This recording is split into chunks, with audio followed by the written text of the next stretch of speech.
Hello hi welcome to this platform.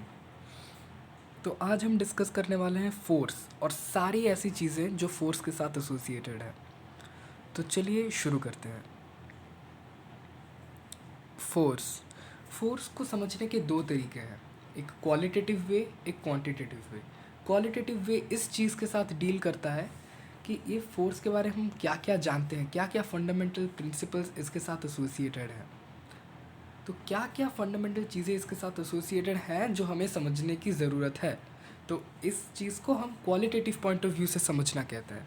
और quantitative point of view से अगर हम देखते हैं तो हमें ये पता चलता है कि इसका नंबर्स के साथ क्या रिलेशन है, इसका कोई भी एक मैथमेटिकल टर्म के साथ क्या रिलेशन है। तो इसी चीज़ को हम ज़रा समझते हैं।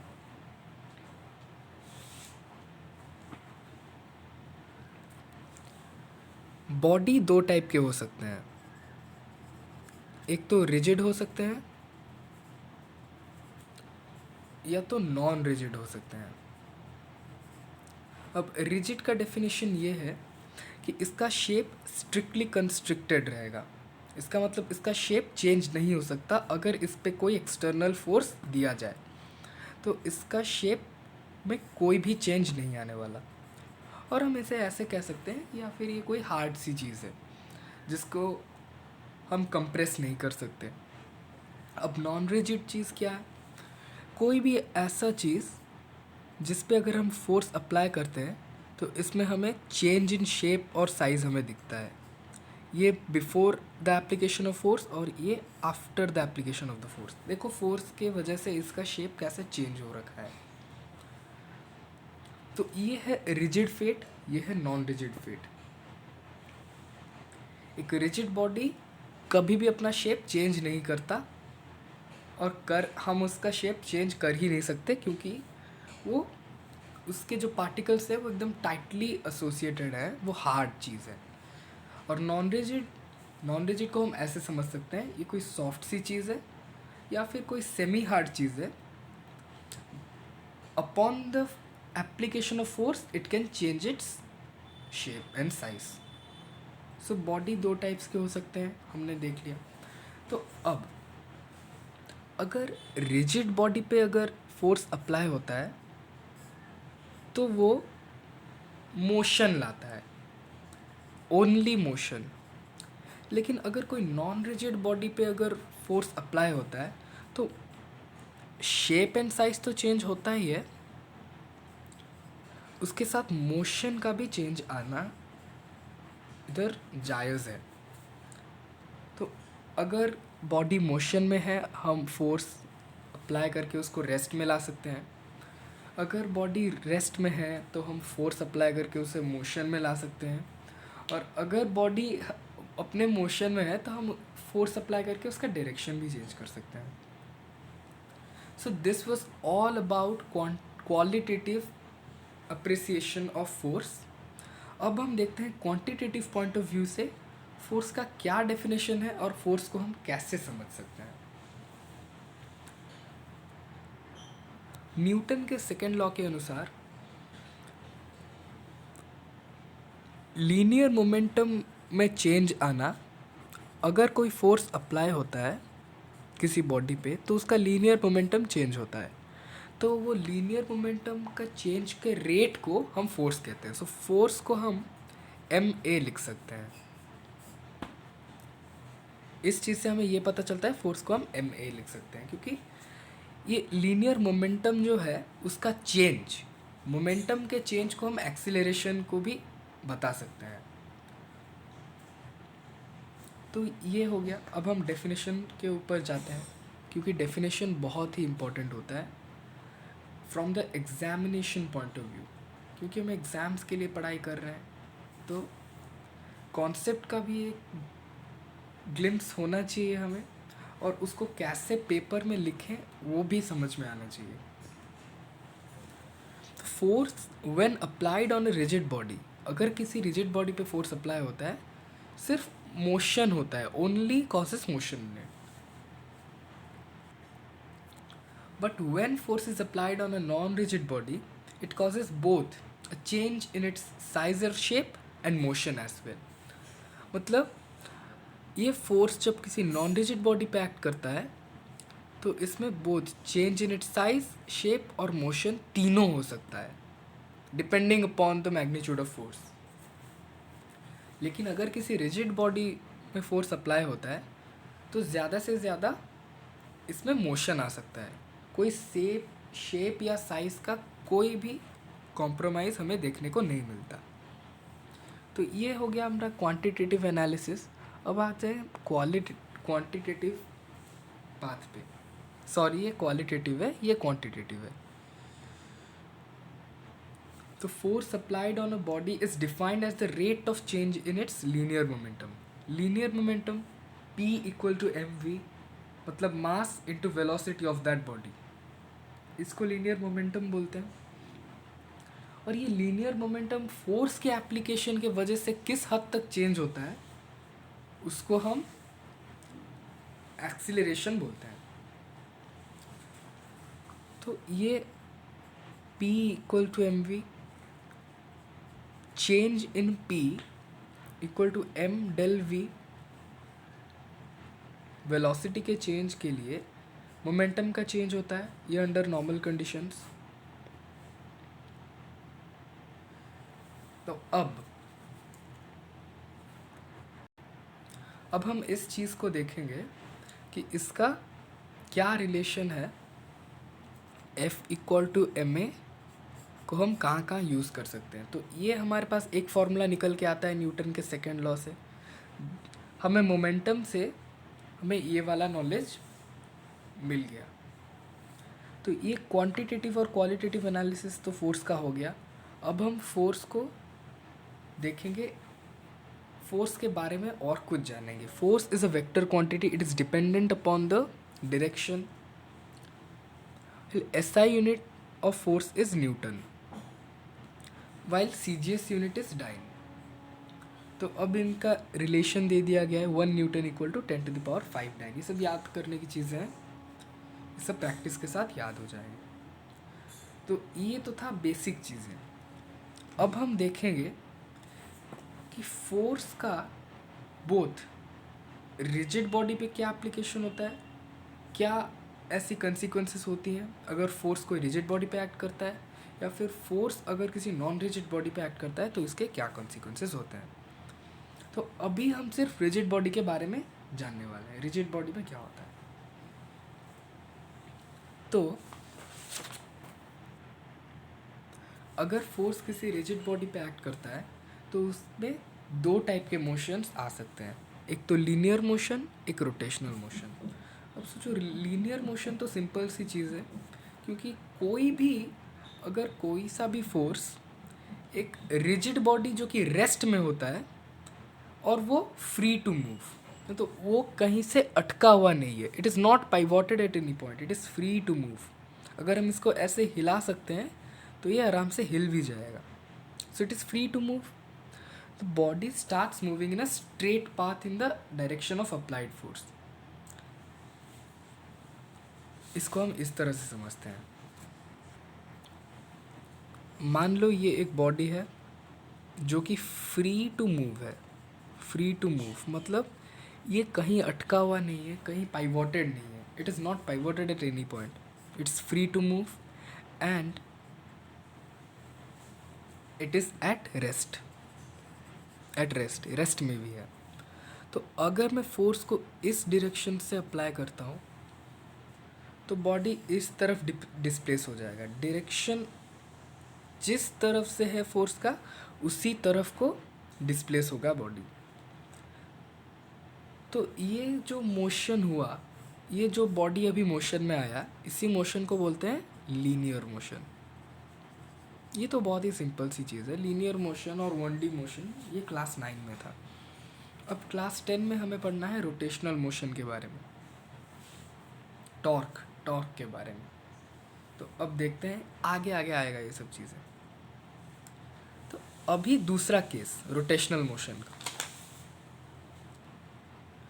When a force acts on a suitable point, ये suitable word बहुत important है, on a pivoted body, it rotates about the axis passing through the pivoted point. मान लो ये कोई बॉडी है, हाँ बॉडी ही है, मानना क्या है इसमें। ओ पॉइंट पे पाइवोटेड है, पाइवोटेड है मतलब इस पॉइंट पे ये फिक्स्ड है। तो अगर हम इधर फोर्स अप्लाई करते हैं at any suitable point accept the line of axis, ये एक्सिस है तो इस पे नहीं करना, इधर और इधर फोर्स अप्लाई करने से कुछ नहीं होगा। इस दोनों जगह के, ये दोनों जगह के अलावा बाकी तुम जहाँ भी फोर्स अप्लाई करो, चाहे इधर करो चाहे इधर करो चाहे इधर करो, मोशन हमें दिखेगा लेकिन इस लाइन के स्ट्रेट नहीं।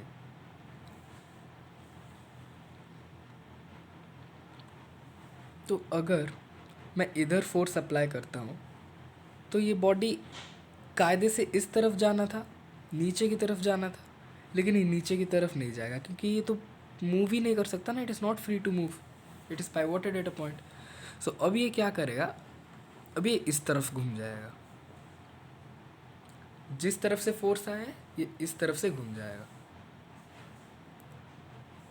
तो यही होता है रोटेशनल मोशन। द फोर्स, एक simple force is causing rotation in the body, it is known as rotational motion. Axis के बारे में जान लेते हैं। काफ़ी लोगों को ये कन्फ्यूजन होता है ये एक्सिस कहाँ पे एक्चुअली होता है। तो मान लो ये हम ऐसे आगे से देख रहे, ऊपर से देख रहे थे, ये हम इसके सीधे से देख रहे हैं, ये वही बॉडी है, ओ पॉइंट पे पाइवोटेड है। तो ये ऊपर से ये लाइन है, थोड़ा इस तरफ चला गया, लेकिन ये है एक्सिस। तो इसके इर्द गिर्द जो भी घूमना है इसके इर्द गिर्द घूमेगा, इसके चारों ओर घूमेगा, लेकिन ये पॉइंट के रेस्पेक्ट में सारी चीज़ें घूमने वाली हैं। तो ये जो इमेजिनरी लाइन है इसको एक्सिस बोलते हैं। अब एक्सिस ये नहीं है, ये है एक्सिस, मतलब इस टाइप से। अगर आप 3D में देखना चाहते हो तो ये इस टाइप से होगा कुछ, और नीचे में थोड़ा सा निकला होगा। तो यही है एक्सिस। अब हम डेफिनेशन को अच्छे से पढ़ लेते हैं ताकि और जो भी कॉन्सेप्ट थोड़ा सा भी हमारा छूट रहा है तो वो हम रिकवर कर लें। When force acts on a suitable point, suitable point क्यों मैंने बताया ये तो आपको पता ही चल गया होगा, क्योंकि एक ऐसे पॉइंट में एक्ट करना है जो वो एक्सिस के रिस्पेक्ट में सीधा नहीं आता हो। एक्सिस के सीधे में कोई भी कुछ भी नहीं करना। It rotates about the axis passing through the pivoted point. एक पाइवोटेड पॉइंट जो है उसको पास करते हुए हमने एक एक्सिस ड्रॉ किया था, तो वही एक्सिस के इर्द गिर्द अबाउट, इसको उसके इर्द गिर्द घूमना। तो ये हो गया रोटेशनल मोशन। तो अब मोमेंट ऑफ फोर्स और torque. Applied force is not able to make a linear motion in the body, but the force turns or rotates the body about the pivoted point. ये ऐसे कुछ समझ में नहीं आएगा, अगर हम इस चीज़ डायग्राम के रिस्पेक्ट से देखें तब पता चलेगा। तो मान लो ये एक फोर्स हमने इस पे एक्ट करवाया है, तो ये जो फोर्स है ये कुछ भी लीनियर मोशन नहीं करा सकता। लीनियर मोशन के मतलब अगर इस तरफ से फोर्स अप्लाई हुआ तो इसे सीधा से भगा के नहीं ले जाएगा ये फोर्स, ऐसा नहीं कर सकता, क्योंकि ओ पॉइंट पे ये तो पाइवोटेड है, it is pivoted at this point. तो अगर वो चाहे भी तो ये फोर्स नहीं लेके जा सकता आगे, आगे कैरी नहीं कर सकता क्योंकि इधर फ्री नहीं है। तो क्या करेगा ये फोर्स, ये सीधा आ गया और इसको हम परपेंडिकुलर डिस्टेंस बोलते हैं। अगर ये फोर्स सीधा लाइन से जा रहा है इसको, और इधर है पाइवोटेड पॉइंट, तो इस जो डिस्टेंस है इस डिस्टेंस को हम पाइवोटेड पॉइंट बोलते हैं। So the applied force, this force is not able to make any linear motion in the body, कोई भी लीनियर मोशन आगे नहीं ले जा सकता है, बट द फोर्स टर्न्स और rotates the body about the pivoted point. ये है पाइवोटेड पॉइंट और इसके चारों ओर बॉडी घुमा सकता है, बॉडी पूरा इसके चारों ओर घूम सकता है। ये है अपना एक्सिस, तो इसके चारों ओर घूम सकता है, ज़्यादा कुछ नहीं। तो यही है मोमेंट ऑफ फोर्स, यही है टॉर्क, यही है जो है बस नाम अलग अलग है, नहीं तो काम सब सेम है एकदम। तो factors affecting it, magnitude of force applied. अब कौन बॉडी कितना टर्न करेगा, किस एक्सटेंट पे टर्न करेगा, ये इम्पॉर्टेंट है, कैसा फोर्स उस पर लगा है।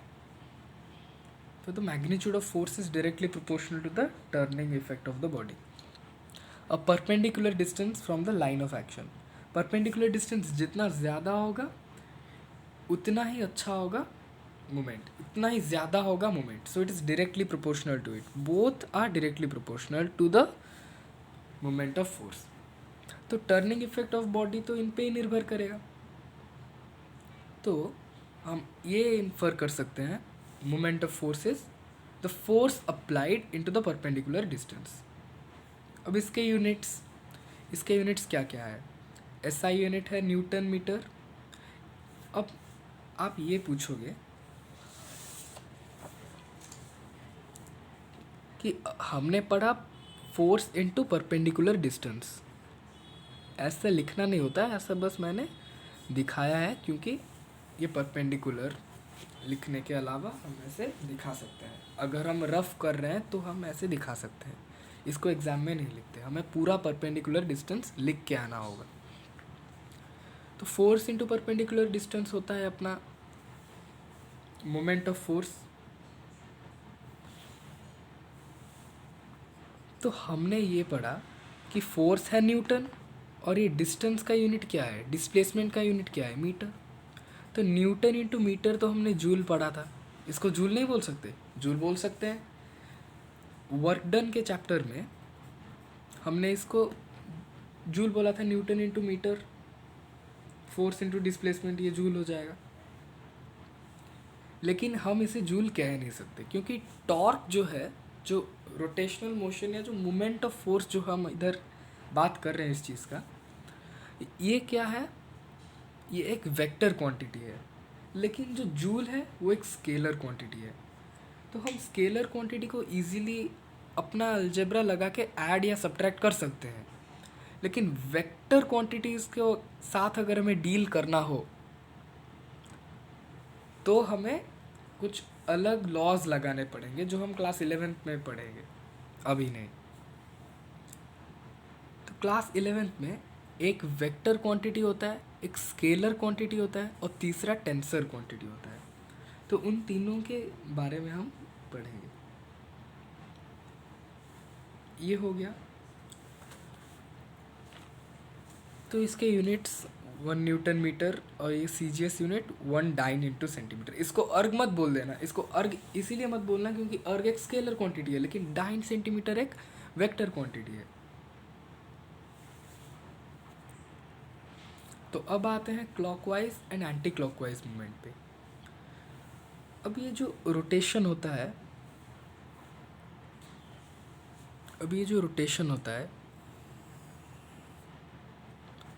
ये क्लॉकवाइज भी हो सकता है या एंटी क्लॉकवाइज भी होता है। हम इधर बॉडी A ले लिए, बॉडी B ले लिए, हमारे कन्वीनियंस के लिए हमने बॉडी A ले लिया, बॉडी B ले लिया।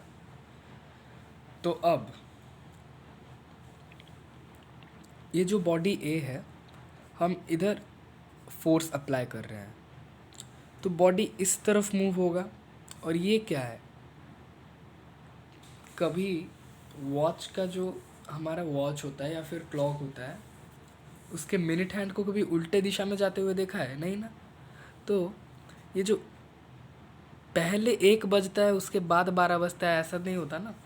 तो इसी ट्रिक से याद करना है, ये एंटी क्लॉकवाइज। लेकिन अगर मैं इधर फोर्स अप्लाई करता हूँ B वाले बॉडी में तो ये होगा क्लॉकवाइज, यह क्लॉकवाइज डायरेक्शन, और ये हो गया anti clockwise direction. Anti clockwise और क्लॉकवाइज में बहुत कन्फ्यूजन होता है, इसीलिए क्लॉक के मोशन को नोटिस करना चाहिए। क्लॉक ऐसे मूव करता है, ना कि ऐसे, क्लॉक ऐसे मूव करता है। तो एंटी क्लॉकवाइज क्या हो गया, ऐसे मूव करना। तो ये जो एंटी क्लॉकवाइज मोमेंट जो इधर प्रोड्यूस हुआ है, इसको हम पॉजिटिव लेते हैं। लेकिन ये जो क्लॉकवाइज मोमेंट, इसको हम नेगेटिव लेते हैं, क्योंकि साइन कन्वेंशन के अकॉर्डिंग ये जो मोमेंट हो रहा है, इसका जो नेट मोमेंट आ रहा है, जो इफ़ेक्ट हमें पता चल रहा है, वो इस तरफ पता चलता है। लेकिन इसका इस तरफ पता चलता है। अब इस तरफ आ गया तो कैसे नेगेटिव, देखो कार्टेशियन प्लेन, इसको कार्टेशियन प्लेन कहते हैं। तो इस तरफ हम जब जाते हैं तो ये नेगेटिव होते जाता है ना। If you ascend to the left of the number line, हमें नेगेटिव नेगेटिव इंटीजर्स मिल जाते हैं, ज़्यादा नेगेटिव होते जाते हैं। लेकिन अगर हम राइट साइड की तरफ जाएं तो हमें पॉजिटिव इंटीजर्स मिलते हैं। तो इसका इफेक्ट राइट साइड की तरफ है, तो ये तो पॉजिटिव हो गया। इसका लेफ़्ट साइड तो इसका नेगेटिव हो गया। तो ये तो ऐसे ही सिंपल था, इसमें ज़्यादा कुछ है नहीं। तो अब ये जो डायरेक्शन ऑफ रोटेशन, ये रोटेशन अगर एंटी क्लॉकवाइज हो रहा है, भैया हम इसे क्लॉकवाइज नहीं कर सकते। हाँ कर सकते हैं क्लॉकवाइज। तो क्लॉकवाइज कैसे करें? इसके दो तरीके हैं, पहला तरीका, दूसरा तरीका। पहला तरीका ये है, पहला तरीका ये है point of application of force को चेंज करो। देखो फोर्स मैं शायद इधर लगा रहा था, ऐसे लगा रहा था फोर्स, बॉडी ऐसे मूव कर रहा था। अब मान लो मैं वही फोर्स को इस तरफ लगा दूँ, अब बॉडी इस तरफ मूव करना शुरू कर देगा by changing the point of application of the force. ये तो पहली बात हो गई, और यही थोड़ा सा इम्पॉर्टेंट है। नहीं तो ये जो दूसरा changing the direction of force, ये तो जायज़ सी बात है, नॉर्मल सी बात है। अगर फोर्स इस तरफ लगा रहे थे तो फोर्स एक काम करना, इस तरफ लगा देना। ये बॉडी ऊपर की तरफ मूव कर रहा था, बॉडी नीचे की तरफ मूव करना शुरू कर देगा। अगर क्लॉकवाइज मूव कर रहा था तो एंटी क्लॉकवाइज मूव करना शुरू कर देगा। अगर एंटी क्लॉकवाइज मूव कर रहा था तो क्लॉकवाइज मूव करना शुरू कर देगा। तो ये तो थी बेसिक सी बातें। अब आते हैं थोड़े से एडवांस्ड पार्ट पे, जो हम इस क्लास 10th में नया पढ़ने वाले हैं। नया क्या पढ़ने वाले हैं? कपल के बारे में पढ़ने वाले। अरे खुश मत हो, वो वाला कपल नहीं, the pair of forces, not the pair of human beings, pair of forces. तो हम पहले क्लॉकवाइज और एंटी क्लॉकवाइज को ज़रा रीड कर लेते हैं, क्योंकि रीडिंग करने से हमें चीज़ें ज़्यादा समझ में आती हैं। एंटी क्लॉकवाइज मूवमेंट को हम पॉजिटिव लेते हैं, क्लॉकवाइज मूवमेंट को हम नेगेटिव कंसिडर करते हैं। Direction of rotation can be changed, changing the point of application of force. अगर एक जगह पे अप्लाई कर रहे हो तो उसके अपोजिट डायरेक्शन में फोर्स अप्लाई कर दो, वही पॉइंट के अपोजिट अप्लाई कर दो तो वो पूरा चेंज हो जाएगा। Changing the direction of force. अगर ऊपर की तरफ कर रहे थे तो नीचे की तरफ कर देना, ये तो बहुत ही सिंपल है, इसका ज़्यादा कोई यूज़ नहीं है। वैसे क्वेश्चन सॉल्व करने में जो क्वेश्चंस हम इस बार डील करने वाले हैं इस चीज़ से, तो वो बेस करने वाला है कपल के ऊपर, कपल और सेंटर ऑफ ग्रेविटी के ऊपर। सेंटर ऑफ ग्रेविटी हम अभी नहीं करने वाले, सेंटर ऑफ ग्रेविटी हम दूसरे वीडियो में करेंगे। इसमें बस पहले यूनिट के बारे में बात करेंगे।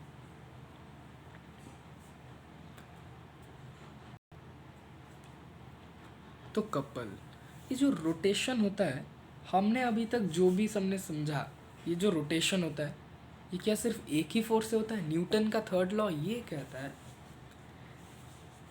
कि जो भी होता है वो एक पेयर ऑफ फोर्सेस के साथ होता है। Every action has a opposite and equal reaction. अगर कुछ तुम इस तरफ से कर रहे हो तो तुम्हें कुछ उस तरफ से ऑपोजिट और इक्वल मिलने वाला है। अगर तुम अभी मेहनत करने वाले हो तो तुम्हें आगे सफलता मिलने वाली है। तो जितना मेहनत किए हो उतनी सफलता मिलने वाली है। तो वैसे ही, ये तो छोड़ फिलोसॉफिकल बातें हो गई, हम मुद्दे पे आते हैं। अरे तो उल्टा हो गया ऐसे। ये जो रोटेशन होता है, हमने जो देखा, इधर फोर्स लगा दिए, ये ऐसे चेंज हो गया। ये ऐसे नहीं होता, इसका एक इधर अगर हम फोर्स लगा रहे हैं तो पाइवोटेड पॉइंट ओ पे कहीं ना कहीं इसका एफ नॉट क्या होता है? Reaction force, reaction force for F, ये एक्सपीरियंस करता है। ये जो ओ पॉइंट है ये एक रिएक्शन फोर्स एक्सपीरियंस करता है, और ये जो एफ पॉइंट है ये तो अपना एक्शन का फोर्स है, लेकिन ये तो रिएक्शन का फोर्स है। जो एफ नॉट फोर्स जो कि रिएक्शन फोर्स है, ये हमें एक्सपीरियंस होता है पॉइंट ओ पे। पॉइंट ओ जो भी पाइवोटेड पॉइंट है, उस पाइवोटेड पॉइंट पे रिएक्शन फोर्स हमें, एक एक्सपीरियंस ऑफ रिएक्शन फोर्स, एक जिस्ट हमें मिलता है। लेकिन हम इसको अक्सर नज़रअंदाज कर देते हैं। अरे इस चीज़ को तो हमने देखा ही नहीं, हम ऐसे नॉर्मली करने, बुक्स में भी ऐसे नॉर्मली तुम्हें एक फोर्स बता दे रहे होंगे, ये सब रोटेशन हो जा रहा होगा, लेकिन ये जो एफ नॉट के बारे में बेचारा कोई नहीं सोचता, लेकिन हम सोचेंगे क्योंकि हमें कपल के बारे में पढ़ना है। तो ये एक फोर्स हो गया। तो जो दूसरा फोर्स लगना ही है, अगर ये वाला फोर्स नहीं लगा तो नहीं हो पाएगा, ये जो रोटेशन ये नहीं हो पाएगा। तो हमें हमेशा एक पेयर ऑफ फोर्स चाहिए कोई सा भी रोटेशन को प्रोड्यूस करने के लिए, कोई सा भी रोटेशन प्रोड्यूस करने के लिए।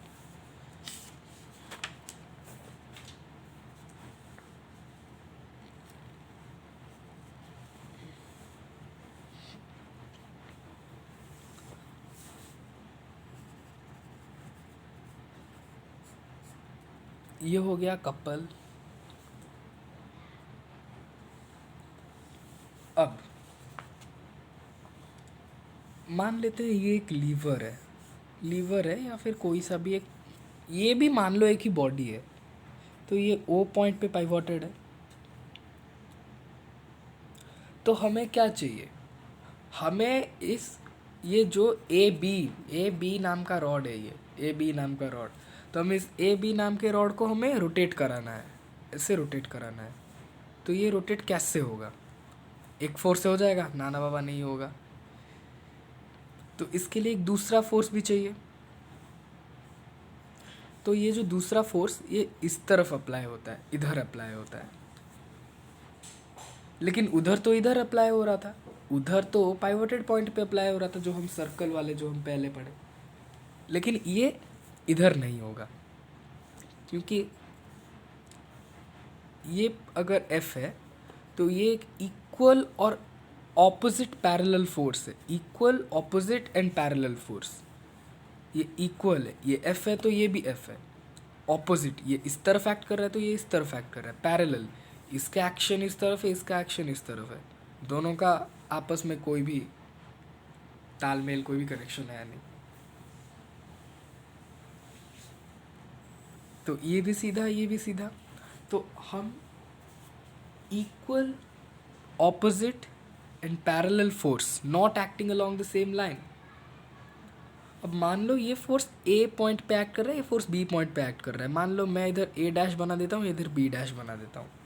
तो मान लो इस तरफ से एक फोर्स आ गया, इस तरफ से एक फोर्स आ गया, ये तो सेम लाइन पे एक्ट कर गए।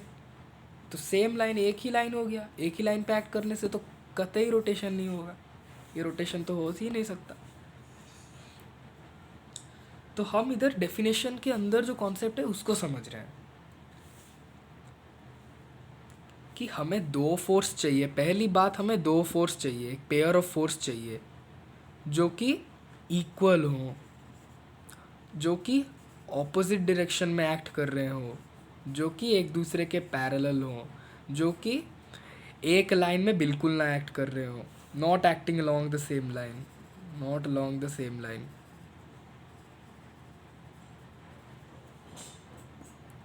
तो ये सारे, ये चार क्राइटेरिया फुलफिल होने के बाद ही हम कह सकते हैं इसको रोटेट करने के लिए।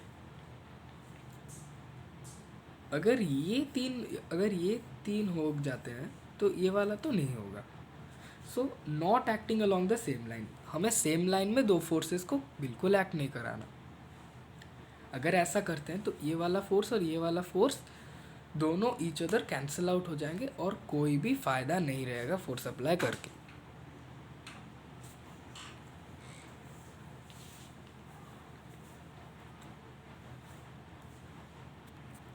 अब आते हैं मोमेंट ऑफ कपल पे। मोमेंट ऑफ कपल, देखो बच्चों, तुमसे सीख के फिजिक्स भी रोमांटिक होने लग गया है।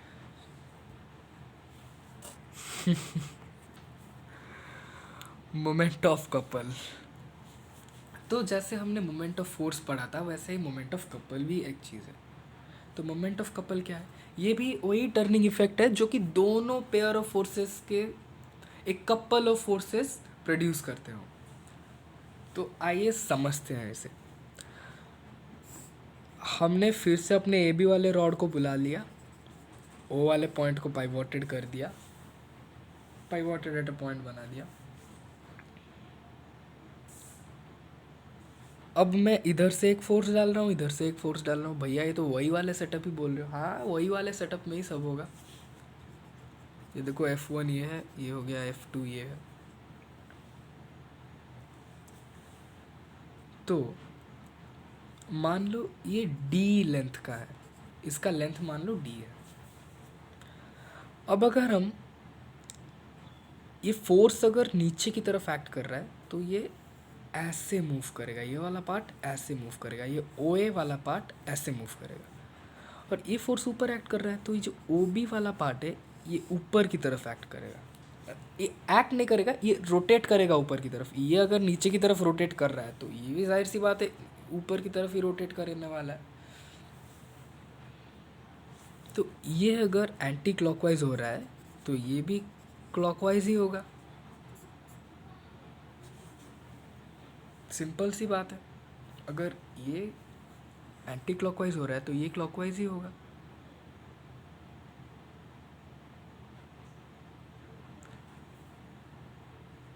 नहीं, ये क्लॉकवाइज नहीं होगा, ये भी एंटी क्लॉकवाइज होगा।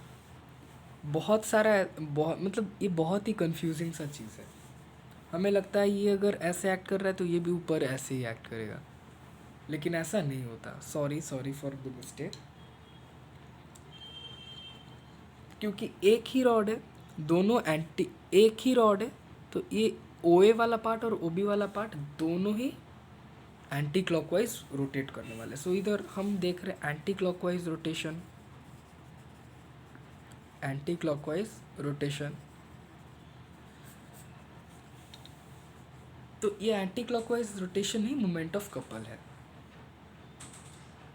तो अब ये मोमेंट ऑफ कपल को हम ऐसे भी लिख सकते हैं, फोर्स इंटू डी, डी इधर फोर्स इंटू डी। लेकिन भैया कैसे लिखें?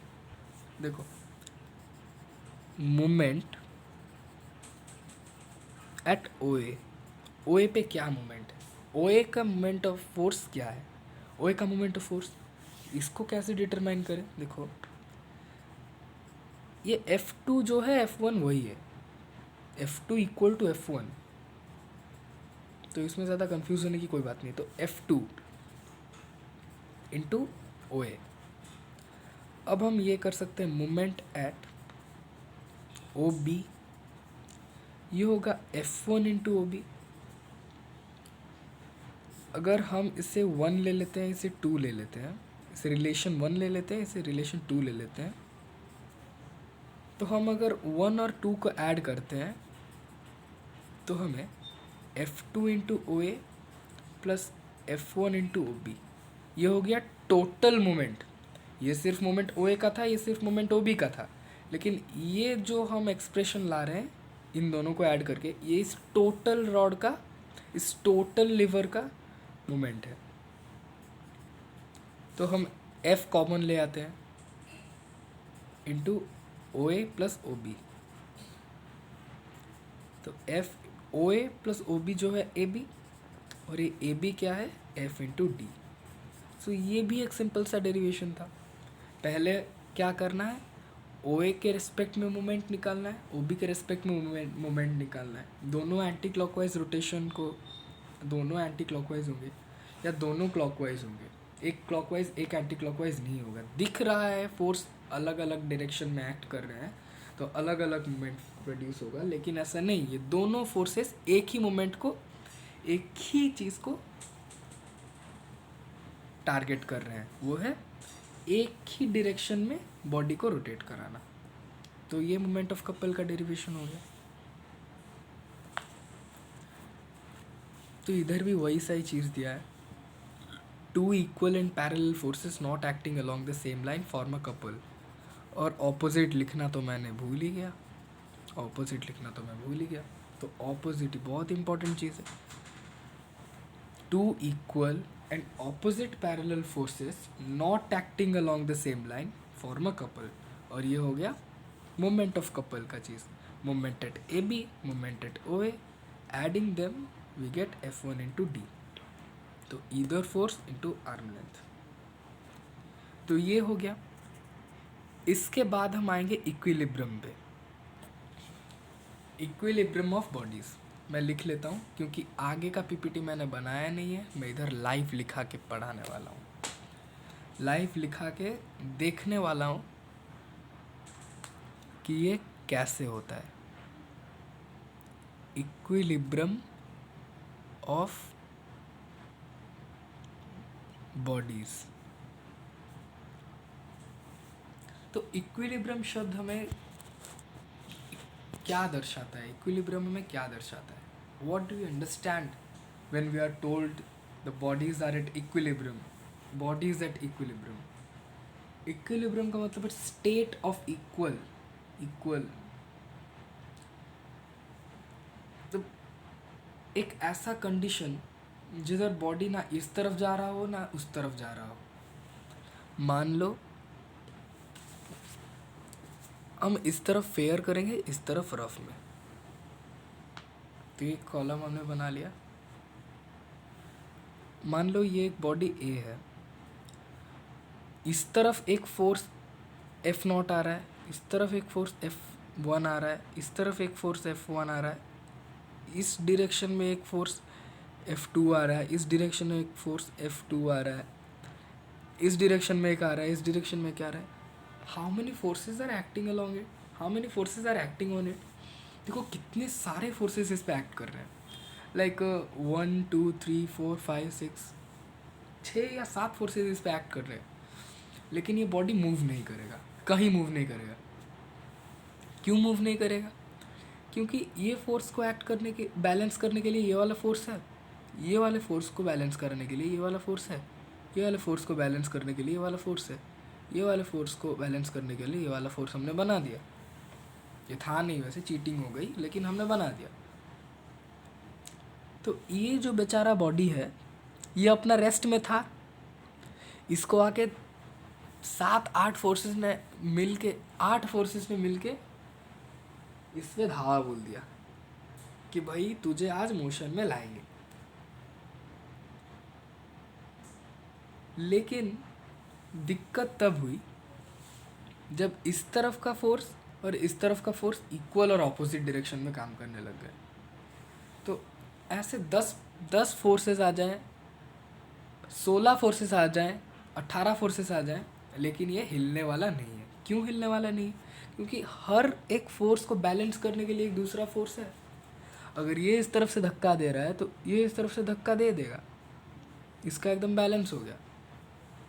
ये इस तरफ से धक्का दे रहा है तो ये इस तरफ से धक्का दे ही देगा। तो ये अगर रेस्ट में है तो रेस्ट में ही रहेगा। तो इक्विलिब्रियम मतलब the condition of the body, the condition of the body to preserve its state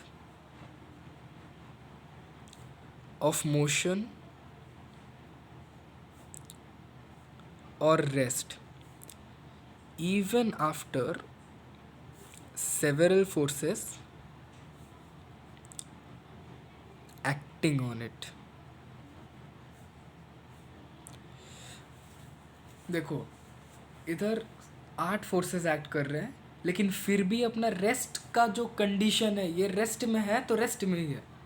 तो इसी कंडीशन को हम इक्विलिब्रियम बोलते हैं, स्टेट ऑफ मोशन और रेस्ट। तो ये हो गया इक्विलिब्रियम। अब इक्विलिब्रियम का क्राइटेरिया क्या है? इक्विलिब्रियम किस चीज़ पे निर्भर करता है? The resultant of all forces is 0। ये जो सारे फोर्सेस एक्ट कर रहे हैं, सारे धक्का मुक्की कर रहे हैं, इसका रिजल्ट क्या है? ज़ीरो। क्यों इसका रिजल्ट ज़ीरो है? क्योंकि देखो, अगर ये ऊपर की तरफ पॉजिटिव फोर्स दे रहा है तो ये नीचे की तरफ इसको बैलेंस करने के लिए नेगेटिव फोर्स देगा। अगर ये इस तरफ को पॉजिटिव दे रहा है तो ये इस तरफ को नेगेटिव देगा। ये इस तरफ को पॉजिटिव दे रहा है, ये इस तरफ को नेगेटिव देगा। तो पॉजिटिव नेगेटिव फोर्सेस जो कि इक्वल और ऑपोजिट होते हैं, ये एक दूसरे को बैलेंस करने के लिए काफ़ी है। So the resultant of all forces are zero. The resultant of all forces are zero. तो ई एफ ज़ीरो होना चाहिए।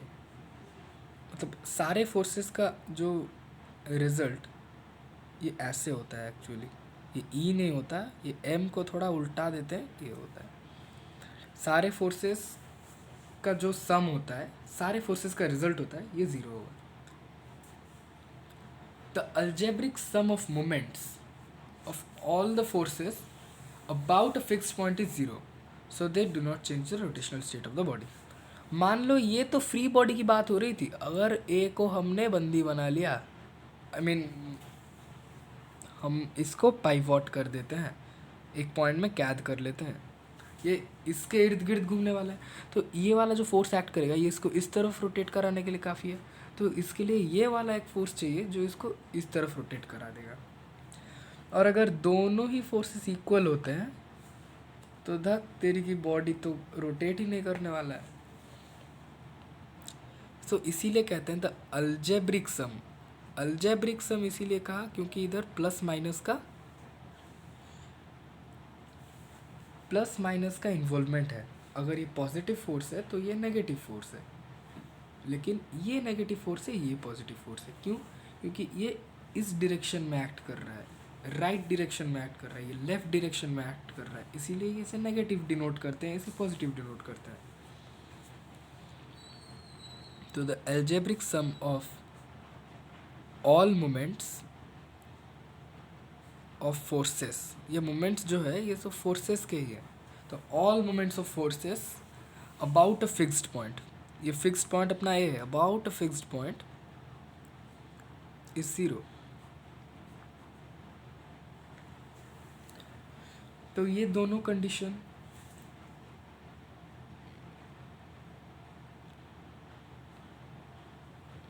अब ये क्या है?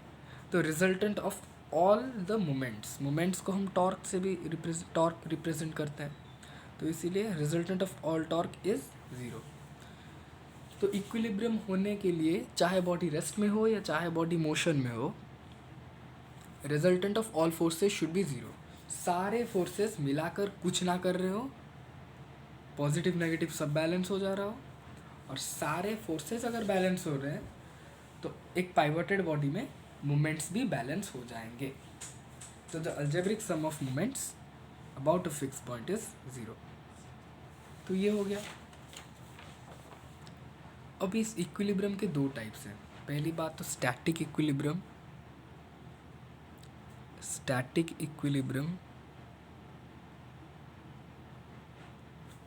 और दूसरा है डायनामिक इक्विलिब्रियम। Dynamic equilibrium. अब स्टैटिक इक्विलिब्रियम उसे कहते हैं जो बहुत सारे फोर्सेस के एक्शन के बावजूद एक स्टेबल और एक रेस्ट पोजीशन में रहा। अगर मैं इस पेन को इधर रख रहा हूँ तो इस पेन पे मान लो कितने सारे फोर्सेस हैं। देखो, ये पेन का वेट, ग्रेविटी का फोर्स इस पे, इस कॉपी या इस पेपर के ऊपर पड़ रहा है, और ये कॉपी या पेपर उसको भी एक नॉर्मल रिएक्शन फोर्स दे रहे हैं। नॉर्मल रिएक्शन फोर्स उनके ऊपर आ रहा है, तो एक फोर्स दो फोर्स बैलेंस कर दिए तो बॉडी रेस्ट में रहा। So it preserves the state of rest. It preserves the state of rest even after a lot of forces act on it while it prevents the state of motion. अगर body motion में है तो वो वही state of motion में रहेगा चाहे बहुत सारे फोर्सेस एक्ट कर रहे हो, लेकिन वो सारे फोर्सेस ईच अदर को कैंसिल करने चाहिए. The forces should cancel each other out. तो स्टैटिक इक्विलिब्रियम मतलब रेस्ट में रहा है, डायनेमिक इक्विलिब्रियम मतलब मोशन में रहा. It is very simple. तो इसके कुछ एग्जांपल्स हैं, like if a book is lying on a table. जैसे मैं पेन का एग्जांपल लिया, वैसे बुक का एग्जांपल. अगर बुक ऐसे पड़ा हुआ है कोई टेबल पे, तो टेबल का नॉर्मल रिएक्शन फोर्स बुक के वेट को बैलेंस कर रहा है. तो इसीलिए इसको हम स्टैटिक इक्विलिब्रियम बोलते हैं. और डायनेमिक इक्विलिब्रियम जो कि स्टेट ऑफ मोशन में होता है. तो मान लो रेन ड्रॉप जो कि नीचे गिर रहा है, रेन ड्रॉप मान लो नीचे गिर रहा है, तो इसका W इक्वल टू mg. ये वेट एक फोर्स, वेट तो एक फोर्स है. उसके बाद विस्कोसिटी. विस्कोसिटी मतलब बॉयंट फोर्स. तो बॉयंट फोर्स भी एक्ट कर रहा है. बॉयंट फोर्स मतलब अगर कोई चीज़ नीचे गिर रहा है तो उसको प्रिवेंट करने के लिए जो भी हवा है, जो एयर है, वो उसको रेजिस्ट कर रहा है नीचे गिरने से. लेकिन वो अलग बात है, वो जो रेजिस्ट कर रहा है उसका इस पे कोई फ़र्क नहीं पड़ता. मान लो बॉयंट फोर्स FB है, तो ये F है, तो F माइनस FB वही फोर्स होगा जिस फोर्स के साथ ये रेन ड्रॉप नीचे गिर रहा है. तो दोनों फोर्सेस एक्ट कर रहे हैं, लेकिन ये बेचारा तो फिर भी चल रहा है. दोनों फोर्सेस एक्ट कर रहे हैं लेकिन ये फिर भी चल रहा है. ये प्रिवेंट्स नहीं होगा, ये प्रिजर्व्स होगा. मैं प्रिवेंट्स लिख दिया. इंसानों से ही तो गलती होती है. तो ये स्टैटिक इक्विलिब्रियम रेस्ट में होता है, डायनेमिक इक्विलिब्रियम मोशन के स्टेट में होता है.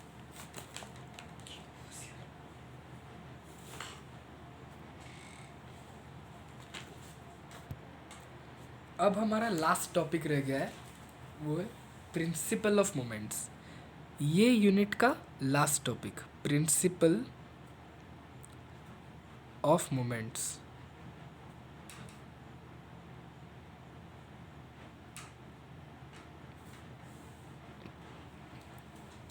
अब मोमेंट्स, इनका एक आदर्श होता है, इनका एक डिसिप्लिन होता है. ये रहेंगे भी तो बड़े तहजीब से रहेंगे.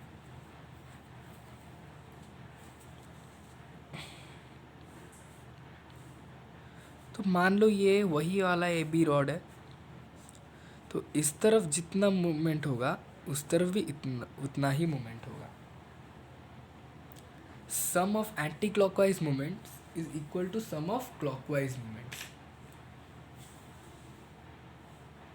सम of anti clockwise movements is equal to sum of clockwise movements.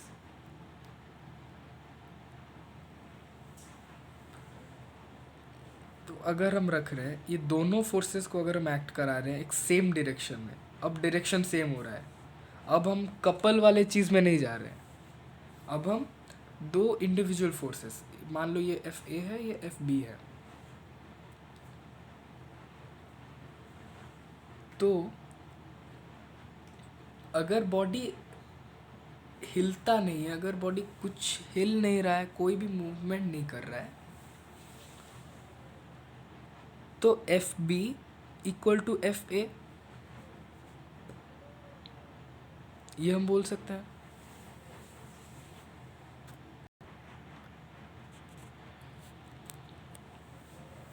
तो प्रिंसिपल ऑफ मोमेंट्स मतलब sum of anti clockwise moments equal to sum of clockwise moments जब ये बॉडी इक्विलिब्रियम में हो.